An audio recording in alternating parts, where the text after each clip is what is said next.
New alert. It's gonna be loud.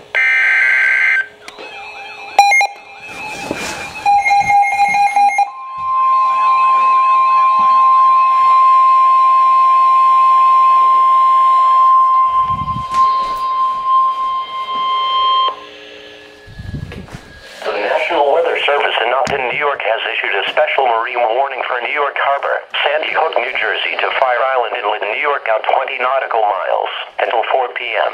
At 3:08 p.m., National Weather Service Doppler radar indicated a thunderstorm capable of producing strong winds over 35 knots, 8 nautical miles northwest of Raritan Bay, moving northeast at 40 knots.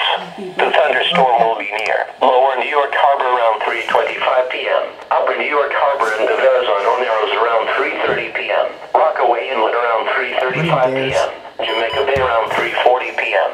Mariners can expect gusty winds, high waves, occasional lightning, and heavy rains. Boaters should seek safe harbor immediately until this storm passes. Repeating, a special marine warning has been issued until for the following marine locations: New York Harbor and Sandy Hook, New Jersey. Yep, after the EOM.